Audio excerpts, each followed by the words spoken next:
Safety data sheets contain the information that can save your life in a chemical emergency.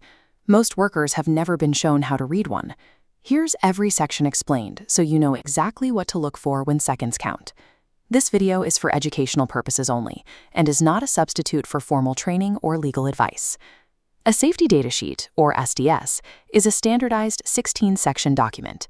It is governed by OSHA's Hazard Communication Standard and the Globally Harmonized System to serve as the universal technical reference for any chemical substance or mixture in the workplace. There is a mandatory chain of custody for this information. Chemical manufacturers and importers must author the SDS. Distributors must provide them with every shipment. Employers bear the legal responsibility to ensure these documents are readily available to workers on the shop floor. The SDS provides the technical data needed to handle hazardous materials. It acts as an operator's primary reference point for establishing safe work practices and responding to accidents. Imagine a high-risk facility, high-pressure vessels, complex chemical reactors, and miles of piping.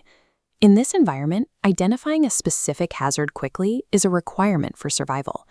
The 16-section layout is intentionally sequenced based on time to impact.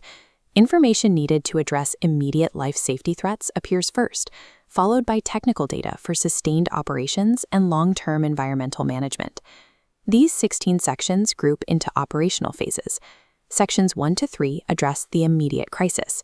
Sections 4 to 6 cover first response. Sections 7 and 8 define sustained operations. Sections 9 to 11 provide the deep science, and 12 to 16 outline the long-term life cycle. The hazard classifications established in the first few sections dictate every subsequent requirement in the document. They determine which engineering controls, such as specialized ventilation, and which emergency protocols must be implemented at the facility. This sequenced framework allows an operator to navigate the document as a mental map. It ensures you can locate specific response data without having to search through the entire 16-section document during an active chemical release. Consider an operator who finds a leaking, unmarked drum. The identity of the substance and its immediate risk level must be determined within seconds. Section 1 is identification. It lists the product name, synonyms, and the manufacturer's 24-hour emergency contact line. This section also identifies the chemical's intended uses and any known restrictions on its application. Section 2 is the hazard identification zone. It uses standardized signal words to establish risk severity. Danger is reserved for the most severe hazards, while warning is used for less severe risks. This section relies on GHS pictograms. These universal red-bordered diamonds communicate if a chemical is flammable, corrosive, or acutely toxic. Section 2 also captures hazards not otherwise classified, or HNOCs, including critical risks like combustible dust, which can cause massive deflagrations in confined spaces. Section 3 covers the composition and information on ingredients. It lists the chemical identity, CAS numbers, and concentrations. For mixtures, any ingredient classified as a health hazard must be disclosed if it exceeds a 1% concentration, or just 0.1% for carcinogens. Sections 1 through 3 provide the substance's identity and its primary threat profile, often within the first 10 seconds of reading the sheet. Once the threat is identified, the focus shifts to containment and injury mitigation. If that leaking drum leads to physical exposure, you move to the first response sections. Section 6 outlines accidental release measures. It provides the specific tactics for spill containment and cleanup, as well as the environmental precautions necessary to prevent the chemical from entering local water systems. Section 4 details first aid measures. It triages the response based on the route of exposure: inhalation, skin contact, eye contact, or ingestion. This section draws a clear line between immediate care an untrained worker can provide and the symptoms that require advanced medical treatment. It ensures that a responder knows exactly when to call for a physician. Section 5 covers firefighting measures. It identifies the correct extinguishing media to use. This is critical, as using water on certain reactive chemicals can cause an explosion. It also lists any specific hazards created by the chemical during combustion. These 3 sections provide the physical protocols required to stop an incident from escalating into a site-wide catastrophe. Moving away from emergency protocols, the SDS transitions into proactive safety measures and daily operational discipline. Section 7 defines handling and storage. It provides guidelines for safe movement and specifies storage incompatibilities, temperature limits, and hygiene practices to prevent accidental reactions. Section 8 details exposure controls and personal protection. This section lists OSHA's permissible exposure limits, or PELs, and the required engineering controls, such as local exhaust ventilation, needed to keep chemical concentrations within safe levels. Section 8 is highly specific about PPE. It identifies the exact materials required for gloves, such as nitrile or butyl, and the specific type of respirator needed to prevent inhalation exposure. Following the preventative measures in Sections 7 and 8 is the primary way to avoid the emergency scenarios described in the previous chapters. The rules for handling a chemical are based on the data in Section 9.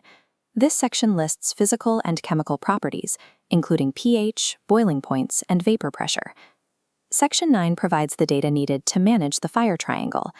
By identifying flash points and explosive limits, it tells you exactly how much heat or concentration is required to initiate a fire.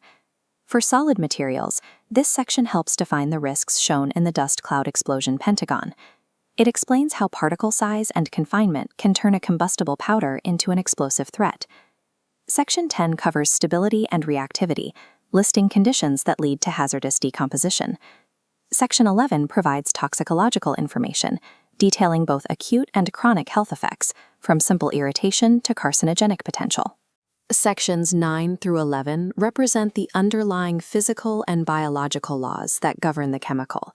They prove why the established safety protocols are mandatory. The final sections zoom out to the global life cycle of the chemical. While OSHA does not enforce the content of Sections 12 through 15, they are required for consistency with international GHS standards. Section 12 addresses ecological information, like aquatic toxicity. Section 13 details disposal considerations, outlining how to treat waste and contaminated packaging in compliance with EPA regulations. Section 14 covers transport information. It dictates the UN numbers, hazard classes, and packing groups required for shipping the material across public roads. Section 15 summarizes specific regulatory information. Finally, Section 16 provides other information, most notably the date the SDS was prepared or last revised. A chemical's hazard life cycle extends far beyond the facility walls, reaching into environmental ecosystems and international transport laws. Even a perfectly written SDS is useless if the workplace fails to execute basic compliance. A common compliance failure is restricting access to the documents. OSHA requires that SDSs be readily accessible in the work area on every shift. Keeping binders in a locked office prevents workers from getting critical data when seconds count. Another major risk is in Section 16. If a revision date indicates the document is an old Material Safety Data Sheet, or MSDS, it is likely obsolete. It may not follow the standardized 16-section format or provide modern hazard classifications. In a cataclysmic event, bypass the technical data and jump straight to the critical sections. Section 2 for the hazard identification, Section 4 for first aid, and Section 6 for spill response. Readiness requires that this information is physically accessible and accuracy is instantly verifiable. Every frontline worker should be familiar with the core 6 sections, 1, 2, 4, 5, 6, and 8. These cover the identity, the hazard, the response, and the protection. Review the SDS before opening any new chemical container. Understanding the risks and response protocols before you start the job is the only way to prevent a minor leak from becoming a major injury. Ultimately, the better you understand your safety data sheet, the safer you and your entire team will be. If you want to learn more about workplace safety and OSHA rules, subscribe to the HSE Study YouTube channel.